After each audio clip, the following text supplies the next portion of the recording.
নমস্কাৰ মৰমৰ ছাত্ৰ ছাত্ৰীসকল জেন এডুকেশ্যন চেনেললৈ তোমালোকক স্বাগতম জনাইছো। আজি আমি আলোচনা কৰিম অষ্টম মান শ্ৰেণীৰ অসমীয়াৰ পাঠ নং 12 সুখ নামৰ কবিতাটিৰ প্ৰশ্নৰ উত্তৰবিলাকৰ বিষয়ে আলোচনা কৰিম। গতিকে তোমালোকে ভিডিঅটো শেষলৈ চাই থাকক। ছাত্ৰ ছাত্ৰীসকল এতিয়া চোৱা 1 নম্বৰত দি আছে ক নম্বৰত পাঠভিত্তিক ক্ৰিয়াত 1 নম্বৰত আছে কবিতাটো শুদ্ধ উচ্চাৰণেৰে পঢ়া। ছাত্ৰ ছাত্ৰীসকল কবিতাটো তোমালোকে নিজেই ভালদৰে শুদ্ধ উচ্চাৰণেৰে পঢ়ি ল'বা। তাৰ পিছত 2 নম্বৰত আছে কবিতাটো ছন্দ লয় ৰক্ষা কৰি আবৃত্তি কৰা। ছাত্ৰ ছাত্ৰীসকল তোমালোকে 2 নম্বৰটো নিজেও কৰি ল'বা, ছন্দ লয় ৰক্ষা কৰি আবৃত্তি কৰি ল'বা তোমালোকে এইটো। তাৰ পিছত 3 নম্বৰত আছে উত্তৰ দিয়া, ইয়াত উত্তৰ লিখিবলৈ কোৱা হৈছে। ক নম্বৰত সুখ সুখ বুলি সংসাৰত সুখ বিচাৰতে মানুহে কি পায়। খ নম্বৰত আছে কবিয়ে মানুহক দিনকণা বুলি কিয় কৈছে। গ নম্বৰত সুখ পাবলৈ হ'লে আমি কি বলিদান দিব লাগিব। খ নম্বৰত পৰম পিতাৰ সন্তান বুলি কাক কোৱা হৈছে। ঙ নম্বৰত স্বাৰ্থৰ বাটত কিহে পিন্ধে বুলি কবিয়ে কৈছে। প্ৰথম 6 নম্বৰত সুগন্ধি কুসুম কত ফুলে আৰু দ্বিতীয় 6 নম্বৰত জীৱন্ত অকল নিজৰ নিমিত্তে নহয় তেনেহলে কাৰ বাবে। আৰু বৰ্গীয় 1 নম্বৰত কি কৰিব পাৰিলে সংসাৰৰ পৰা দুখ নোহোৱা হ'ব পাৰে। গতিকে তোমালোকে উত্তৰখিনি চোৱা। ইয়াত চোৱা ক নম্বৰত আছে সুখ সুখ বুলি সংসাৰত সুখ বিচাৰতে মানুহে কি পায়। ইয়াৰ উত্তৰত তোমালোকে লিখিবা যে সুখ সুখ বুলি সংসাৰত সুখ বিচাৰতে মানুহে দুখৰ উপৰিও দুখ পায়। ইয়াত লিখি দিবা। তাৰপিছত আছে খ নম্বৰত কবিয়ে মানুহক দিনকণা বুলি কিয় কৈছে। ইয়াৰ উত্তৰত লিখিবা যে কবিয়ে মানুহক দিনকণা বুলি এই কাৰণেই কৈছে কাৰণ মানুহে সংসাৰত সুখৰ সন্ধানত ঘূৰি ফুৰে আৰু সুখ বিচাৰতে দুখৰ উপৰি দুখ পাবলগীয়া হয়। ইয়াৰ পিছত আছে গ নম্বৰত সুখ পাবলৈ হ'লে আমি কি বলিদান দিব লাগিব। তোমালোকে ইয়াৰ উত্তৰত লিখিবা যে সুখ পাবলৈ হ'লে আমি নিজৰ স্বাৰ্থৰ বলিদান দিব লাগিব। ঘ নম্বৰত আছে পৰম পিতাৰ সন্তান বুলি কাক কোৱা হৈছে। ইয়াৰ উত্তৰত তোমালোকে লিখিবা যে পৰম পিতাৰ সন্তান বুলি এই পৃথিৱীত বাস কৰা সকলো প্ৰাণীকে কোৱা হৈছে। ইয়াৰ পিছত আছে ঙ নম্বৰত স্বাৰ্থৰ বাটত কিহে বিন্ধে বুলি কবিয়ে কৈছে। ইয়াৰ উত্তৰত তোমালোকে লিখিবা যে স্বাৰ্থৰ বাটত দুখৰ কাঁইট আৰু খজে প্ৰতি হুলে বিন্ধে বুলি কবিয়ে কৈছে।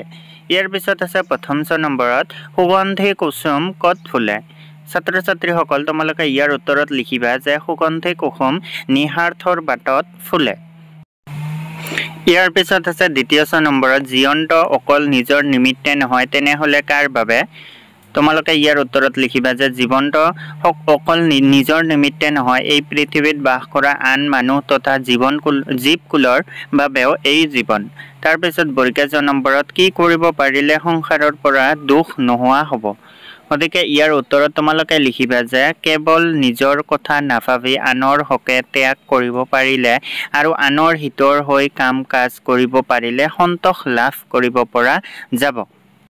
4 নম্বৰত আছে কবিতাটোৰ মূল ভাৱ নিজৰ কথাৰে লিখা। ইয়াত কবিতাটোৰ মূল ভাৱ লিখিবলৈ কোৱা হৈছে। তাৰপিছত আছে 5 নম্বৰত সংসাৰত সুখ পাবলৈ হ'লে কি কি কৰিব লাগিব কবিতাটোৰ আলমত লিখা। গতিকে তোমালোকে 4 নম্বৰ আৰু 5 নম্বৰৰ উত্তৰটো এইবাৰ চোৱা। ইয়াত চোৱা যে 4 নম্বৰত কবিতাটোৰ মূল ভাৱ নিজৰ কথাৰে লিখা। ইয়াত কবিতাটোৰ মূল ভাৱ লিখিবলৈ কোৱা হৈছে। তোমালোকে ইয়াৰ উত্তৰত লিখিবা যে পৃথিৱীৰ প্ৰতিগৰাকী মানুহে অৰেটো জীৱন সুখৰ সন্ধান কৰে। সুখৰ অনুভূতিয়ে সকলোকে ৰোমাঞ্চিত কৰি তোলে কিন্তু এই সুখৰ সূত্ৰ প্ৰত্যেকৰ বাবে বেলেগ বেলেগ হ'ব পাৰে। সুখ বিচাৰি আকৌ বহুতে সুখৰ সাগৰতহে কক বকাই থাকিব লাগে। জীৱনৰ তাৎপৰ্য অনুধাৱন কৰা মানুহে জানে যে আনৰ সুখত সুখী আৰু আনৰ দুখত দুখী অনুভৱ কৰিব পাৰিলেহে প্ৰকৃত সুখৰ মুখ দেখাটো সম্ভৱ। কবিয়েও কৈছে পৰৰ কাৰণে কান্দিব জানিলে কান্দনত সুখ পায়। সেয়েহে আনৰ মাজত নিজক বিলাই দিব পাৰিলে, নিজক আৱিষ্কাৰ কৰিব পাৰিলে আৰু নিস্বাৰ্থভাৱে আনক আপন কৰিব পাৰিলে জীৱন সুখময় হৈ পৰে। পৃথিৱীখনেই আমাৰ ঘৰ, আমি সকলোৱে ভাই ভনী এই বুলি ল'ব পাৰিলে আমাৰ জীৱন সুখৰ আকৰ হৈ পৰিব, জীৱন হৈ পৰিব অৰ্থপূৰ্ণ। গতিকে তোমালোকে মূল ভাৱটো এনেকৈ লিখি দিলে ইয়াৰ উত্তৰটো হৈ যাব। ইয়াৰ পিছত চোৱা 5 নম্বৰত আছে সংসাৰত সুখ পাবলৈ হ'লে কি কি কৰিব লাগিব কবিতাটোৰ আলমত লিখা। গতিকে ইয়াৰ উত্তৰত তোমালোকে লিখিবা যে সংসাৰত সুখ পাবলৈ হ'লে মানুহে নিজৰ ন্যস্ত স্বাৰ্থক বিসৰ্জন দি আনৰ হকে চিন্তা কৰিব লাগিব। আনৰ সুখত সুখী হ'ব পাৰিব লাগিব আৰু আনৰ দুখত কান্দিব জানিলে কান্দনতো সুখ পায় বুলি কবিয়ে উল্লেখ কৰিছে।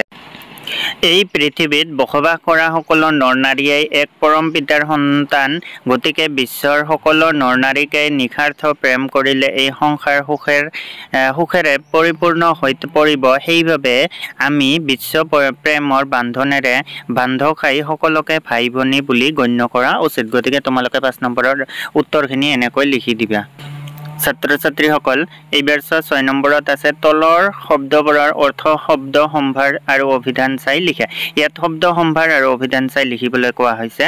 ইয়াত প্ৰথমতে চোৱা দিনকণা, স্বাৰ্থ, বলিদান, হিত, সন্তোষ, গাই গোটা, পেটে ভঁৰাল, পবিত্ৰ, তৰি, যথাৰ্থ, বৰত, পৰম পিতা, নিস্বাৰ্থ, অভাৱ, পমি, সামৰত, হুল। গতিকে তোমালোকে এই শব্দ সম্ভাৰ আৰু অভিধানৰ অৰ্থখিনি চোৱা। প্ৰথমতে আছে দিনকণা, ইয়াৰ উত্তৰত লিখিবা দিনতে নেদেখা। স্বাৰ্থ, ইয়াৰ অৰ্থ হ'ল নিজৰ লাভ বা মংগল। বলিদান, বলি বা উচৰ্গা। থিত, ধীৰ বা স্থিৰ। হিত মানে মংগল বা উপকাৰী। সন্তোষ, আনন্দ বা তৃপ্তি। গাই গোটা, পেটে ভঁৰাল মানে স্বাৰ্থপৰ। পবিত্ৰ, গুচি বা শুদ্ধ। ইয়াৰ পিছত আছে তৰি মানে নাও বা নৌকা। যথাৰ্থ, সঁচা বা সত্য। বৰত বা মানে উপবাস বা ব্ৰত। পৰম পিতা, ঈশ্বৰ। নিস্বাৰ্থ, স্বাৰ্থ নথকা। অন্ত বা শেষ। অভাৱ মানে কষ্ট বা দুখ। পমি মানে লীন। সামৰত, শক্তি বা ক্ষমতা। হুল মানে সৰু বা ঘাইত। গতিকে তোমালোকে শব্দ সম্ভাৰ অৰ্থ চাই বা অভিধান চাই ইয়াৰ উত্তৰখিনি এনেকৈ লিখিব পাৰিবা। ইয়াৰ পিছত আছে 7 নম্বৰত চোৱা দেখিও নেদেখা কিয় দিনকণা, সুখ হে হাততে আছে, যিয়ে দিব পাৰে স্বাৰ্থ বলিদান, সুখ ফুৰে পাছে পাছে। কবিয়ে দিনকণা বুলি কাক আৰু কিয় কৈছে? মানুহৰ পাছে পাছে সুখ ফুৰিবলৈ হ'লে মানুহে কি কৰিব লাগিব? তাৰ পিছত আছে 8 নম্বৰত প্ৰসংগ সংগতি লগাই ব্যাখ্যা কৰা। যথাৰ্থ, নিস্বাৰ্থ, মৰমী জীৱন, বিশ্বপ্ৰেমে ভৰপূৰ, বিশ্বৰ সকলো ভাই ভনীৰ তাৰ সুখৰ নপৰে অৰ। গতিকে তোমালোকে 7 নম্বৰ আৰু 8 নম্বৰৰ উত্তৰখিনি তোমালোকে এইবাৰ চোৱা। প্ৰথমতে আছে 7 নম্বৰটা যে দেখিও নেদেখা কিয় দিনকণা, সুখে হাতত আছে, যিয়ে দিব পাৰে স্বাৰ্থ বলিদান, সুখ ফুৰে পাছে পাছে। কবিয়ে দিনকণা বুলি কাক আৰু কিয় কৈছে প্ৰথমতে তোমালোকে এইখিনি চোৱা। ইয়াৰ উত্তৰত লিখিবা যে কবিয়ে দিনকণা বুলি এই পৃথিৱীৰ নৰ মনীষক কৈছে। এই পৃথিৱীত মানুহে সুখ বুলি হাবাথুৰি খাই ফুৰে, অথচ সুখৰ মুখ নেদেখে, বৰঞ্চ সুখ বিচাৰতে দুখৰ উপৰি দুখহে পাবলগীয়া হয়। কিন্তু নিজৰ হাততেই যে সুখ নিহিত হৈ থাকে, সেই সুখক মানুহে বিচাৰি ল'ব নাজানে। সেয়েহে কবিয়ে মানুহক দিনকণা বুলি কৈছে। ইয়াৰ পাছত আছে মানুহৰ পাছে পাছে সুখ ফুৰিবলৈ হ'লে মানুহে কি কৰিব লাগিব? তোমালোকে উত্তৰত চাগে দেখিছাই। ইয়াৰ উত্তৰত লিখিবা যে মানুহৰ পাছে পাছে সুখ ফুৰিবলৈ হ'লে মানুহে স্বাৰ্থ বলিদান দিব লাগিব আৰু আনৰ হকে চিন্তা কৰিবলৈ শিকিব লাগিব। গতিকে তোমালোকে এই দুটা একেলগ কৰি লিখিলেও হৈ যাব ইয়াৰ উত্তৰখিনি। ইয়াৰ পিছত আছে 8 নম্বৰত প্ৰসংগ সংগতি লগাই ব্যাখ্যা কৰা। যথাৰ্থ, নিস্বাৰ্থ, মৰমী জীৱন, বিশ্বপ্ৰেমে ভৰপূৰ, বিশ্বৰ সকলো ভাই ভনী তাৰ সুখৰ নপৰে অৰ। ইয়াৰ উত্তৰত তোমালোকে লিখিবা যে উক্ত কবিতাফাকি আমাৰ পাঠ্যপুথি অংকুৰণৰ অন্তৰ্গত সুখ নামৰ কবিতাটোৰ পৰা তুলি দিয়া হৈছে। সংগতি মানুহে সুখ কিদৰে আহৰণ কৰিব পাৰে সেই প্ৰসংগতে উক্ত কবিতা ভাষীৰ অৱতাৰণা কৰা হৈছে। ব্যাখ্যা মানুহে যদি নিস্বাৰ্থভাৱে সকলোকে মৰম চেনেহ দিব পাৰে তেনেহলে জীৱন্ত সুখৰে উপচি পৰে। বিশ্বৰ সকলো মানুহে নিজৰ ভাই ভনী ৰূপে গ্ৰহণ কৰিব পাৰিলে বিশ্বত প্ৰেম ভাৱ উপচি পৰিব আৰু সংসাৰখন এখন সুখৰ ঠাই হৈ পৰিব বুলি কবিয়ে কৈছে। আৰু যিসকল লোকে বিশ্বৰ প্ৰেমৰ ভাৱেৰে উদ্বুদ্ধ হৈ নিজৰ ব্যক্তিগত স্বাৰ্থক জলাঞ্জলি দি প্ৰেম ভাতৃত্ববোধৰ মনোভাৱেৰে আগবাঢ়ে তেনে মানুহৰ জীৱন্ত সুখৰ অৰ নপৰে বুলি কবিয়ে কবিতাটোত উল্লেখ কৰিছে। গতিকে ছাত্ৰ ছাত্ৰীসকল তোমালোকে 8 নম্বৰ উত্তৰটো এনেকৈ লিখি দিলে ইয়াৰ উত্তৰখিনি হৈ যাব। ছাত্ৰ ছাত্ৰীসকল এইবাৰ 9 নম্বৰত আছে বাক্য ৰচনা কৰা। স্বাৰ্থ বলিদান প্ৰথমতে আছে স্বাৰ্থ বলিদান সুগন্ধি সেন্দুৰীয়া ভৰপূৰ দিনকণা। গতিকে তোমালোকে 9 নম্বৰৰ বাক্য ৰচনাখিনি এইবাৰ চোৱা। প্ৰথমতে আছে স্বাৰ্থ বলিদান। ইয়াৰ উত্তৰত লিখিবা যে দেশৰ হকে নিজৰ স্বাৰ্থ বলিদান দিয়া লোকসকল আজিও অমৰ হৈ আছে। সুগন্ধি ধূপকাঠিৰ সুগন্ধিয়ে কোঠাটো আমল মলাই তুলিছে। সেন্দুৰীয়া বেলিতৰ সেন্দুৰীয়া জীৱনত সুখী হ'ব পাৰি। ভৰপূৰ ফুলনি বাগিচাখন ফুলেৰে ভৰপূৰ হৈ আছে। দিনকণা মানুহজনে উজুটি খাই ৰাস্তাৰ কাষত বাগৰি পৰিছিল।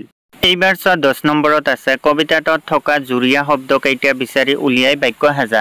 তোমালোকে দেখিছাই কবিতাটোত কেইটামান জুৰীয়া শব্দ আছে এইকেইটা বিচাৰি উলিয়াই বাক্য সাজিবলৈ কোৱা হৈছে। তোমালোকে উত্তৰখিনি চোৱা যে উত্তৰত আছে দিনকণা। প্ৰথমতেই আছে কবিতাত দিনকণা মানুহে নিজৰ পোহৰত দেখা নাপায়। তাৰপিছত নৰ নাৰী এই পৃথিৱীখন নৰ নাৰীৰ সমষ্টি। শক্তি সামৰত অনুযায়ী মানুহে দান দক্ষিণা কৰা উচিত।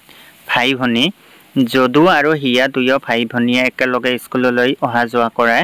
তাৰপিছত গাই গোটা মানুহ গাই গোটা পেটে ভঁৰাল স্বৰূপ হ'ব নালাগে। গতিকে তোমালোকে এইখিনি 10 নম্বৰৰ উত্তৰখিনি এনেকৈ দিবা। ছাত্ৰ ছাত্ৰীসকল এইবাৰ আছে 11 নম্বৰত কবিতাটোত থকা সন্তান শব্দতে উভয় লিংগ বুজাইছে। এনে শব্দৰ পুংলিংগ আৰু স্ত্ৰীলিংগ বুজাবলৈ ক্ৰমে কন্যা আৰু পুত্ৰ শব্দ ব্যৱহাৰ কৰা হয়, যেনে কন্যা সন্তান পুত্ৰ সন্তান।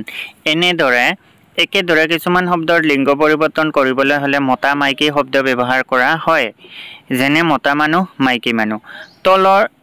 এতিয়া চোৱা তলৰ শব্দবোৰৰ লিংগ পৰিৱৰ্তন কৰা। ইয়াত লিংগ পৰিৱৰ্তন কৰিবলৈ কোৱা হৈছে 11 নম্বৰত হাতী মানুহ মহ ছাগলী কুকুৰা। গতিকে তোমালোকে এইবাৰ চোৱা উত্তৰখিনি এফালে লিখিবা পুংলিংগ আনফালে লিখিবা স্ত্ৰীলিংগ। ইয়াৰ উত্তৰত লিখিবা দঁতাল মাখুন্দি। মতা মানুহ এয়া পুংলিংগত লিখিবা, স্ত্ৰীলিংগত লিখিবা মাইকী মানুহ। মতা মহ মাইকী মহ। পঠা পাঠি মতা কুকুৰা মাইকী কুকুৰা। এনেকৈ লিখিলে তোমালোকৰ হৈ যাব এইখিনি উত্তৰ।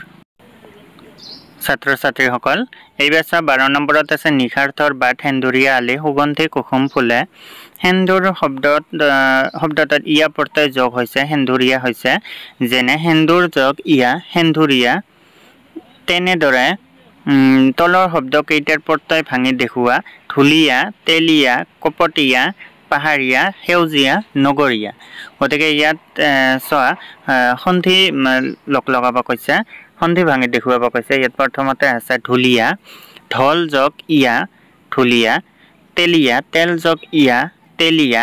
কপটীয়া কপট যোগ ইয়া কপটীয়া। পাহাৰীয়া পাহাৰ যোগ ইয়া পাহাৰীয়া। সেউজীয়া সেউজ যোগ ইয়া সেউজীয়া। নগৰীয়া নগৰ যোগ ইয়া নগৰীয়া। গতিকে তোমালোকে 12 নম্বৰৰ উত্তৰখিনি এনেকৈ লিখি দিবা। ইয়াৰ পিছত আছে 13 নম্বৰত আছে চোৱা তলৰ সৰল বাক্যবোৰ যৌগিক বাক্যলৈ পৰিৱৰ্তন কৰা। উদাহৰণত আছে এটা চোৱা সৰল বাক্য মণিয়ে ভাত খাই স্কুললৈ গ'ল। এইটো সৰল বাক্য। যৌগিক বাক্যত দিয়া আছে যে মণিয়ে ভাত খালে আৰু স্কুললৈ গ'ল। ইয়াত সঁচা কথা ক'লে সকলোৱে মৰম কৰিব, ব্যায়াম নকৰিলে স্বাস্থ্য ভালে নাথাকিব, পৰীক্ষাত প্ৰথম হোৱা বাবে প্ৰমোদক সকলোৱে ভাল পাইছিল, ৰবি নাহিল শ্যামল নাহিল, খেলুৱৈৰ দলটোৱে জিৰণি লৈ উঠি খেলপথাৰত নামিল। গতিকে তোমালোকে 13 নম্বৰৰ উত্তৰখিনি চোৱা। প্ৰথমতে আছে যৌগিক বাক্য যদি সঁচা কথা কোৱা তেতিয়া সকলোৱে মৰম কৰিব তাৰপিছত এইটো যৌগিক বাক্য হয় 2 নম্বৰত আছে ব্যায়াম নকৰিলে স্বাস্থ্য ভালে নাথাকিব এইটো যৌগিক বাক্য যদি ব্যায়াম নকৰা তেতিয়াহ'লে স্বাস্থ্য ভালে নাথাকিব পৰীক্ষাত প্ৰথম হোৱাৰ বাবে প্ৰমোদকসকলে ভাল পাইছিল ইয়াৰ উত্তৰত হ'ব যৌগিক বাক্য প্ৰমোদ পৰীক্ষাত প্ৰথম হৈছিল আৰু সেইবাবে তাক সকলোৱে ভাল পাইছিল ইয়াৰ পিছত আছে 4 নম্বৰত ৰবি নাহিল শ্যামল নাহিল ইয়াৰ উত্তৰত হ'ব যৌগিক বাক্য এইটো ৰবি নাহিল কিন্তু শ্যামল নাহিল ৰঙা ৰঙেৰে যিখিনি দিয়া আছে এইখিনি উত্তৰ হয় তোমালোকৰ 5 নম্বৰত আছে খেলুৱৈৰ দলটোৱে জিৰণি লৈ উঠি খেলপথাৰত নামিল ইয়াৰ উত্তৰত লিখিবা যে যৌগিক বাক্য এইটো হয় খেলুৱৈৰ দলটোৱে জিৰণি ল'লে আৰু তাৰ পিছত খেলপথাৰত নামিল গতিকে তোমালোকে 13 নম্বৰৰ উত্তৰখিনি এনেকৈ লিখি দিবা ইয়াৰ উত্তৰখিনি হৈ যাব ছাত্ৰ ছাত্ৰীসকল এইবাৰ চোৱা তুমি তোমাৰ বন্ধু বা ওচৰ চুবুৰীয়াক বিপদত সহায় কৰি বা তেওঁলোকৰ আনন্দ সন্তুষ্টি লাভ কৰি হোৱা তোমাৰ অনুভৱ বহলাই লিখা তোমালোকৰ এইটো নালাগে এইটো ইম্পৰ্টেণ্ট নহয় তোমালোকৰ 14 নম্বৰত আছে স্বাৰ্থপৰ মানুহ আৰু স্বাৰ্থ বলিদান দিয়া মানুহৰ 10 গুণবোৰ কেনে ধৰণৰ কামত ফুটি উঠে লিখা গতিকে তোমালোকে ইয়াৰ উত্তৰটো চোৱা ইয়াৰ উত্তৰত লিখিবা যে স্বাৰ্থপৰ মানুহবোৰে সকলো কাম নিজৰ সুবিধা অনুসৰিয়েই কৰে তেওঁলোকে আনৰ বাবে চিন্তা নকৰে যিকোনো বস্তু সকলোতকৈ আগত আৰু সম্পূৰ্ণৰূপে নিজৰ কৰি কেনেদৰে পাব পাৰি তাৰে চিন্তাত তেওঁলোকে ব্যস্ত আনৰ বাবে ৰাখি চলা অথবা খোৱাৰ অভ্যাস নাথাকে আনৰ বিপদৰ সময়ত তেওঁলোকে পিঠি দি হাত সাৰিব বিচাৰে আনহাতে স্বাৰ্থ বলিদান দিয়া মানুহবোৰে আনৰ কথা সকলোতকৈ আগত ভাবে তেওঁলোকে যিকোনো কথা বা কামতেই নিজতকৈ আগত আনৰ বিষয়ে চিন্তা কৰে তেওঁলোকৰ কথা বা কামে যাতে আনৰ ক্ষতি নকৰে সেই ক্ষেত্ৰত তেওঁলোক সদা সতৰ্ক গতিকে এনেকৈ লিখি দিলে তোমাৰ এনসাৰখিনি হৈ যাব ছাত্ৰ ছাত্ৰীসকল ভিডিঅ'টো যদি ভাল লাগিছে তেন্তে লাইক এটা কৰি দিব আৰু ধুনীয়াকৈ এটা কমেণ্ট কৰি জনাব ভিডিঅ'টো কেনে লাগিছে লগতে চেনেলটো প্লিজ সাবস্ক্ৰাইব কৰি দিব আৰু নতুন নতুন ভিডিঅ' পাবৰ কাৰণে তোমালোকে বেল আইকনটো প্ৰেছ কৰি দিব লগতে তোমালোকে বন্ধু বান্ধৱীলৈ ভিডিঅ'টো সেন্ড কৰি দিব ধন্যবাদ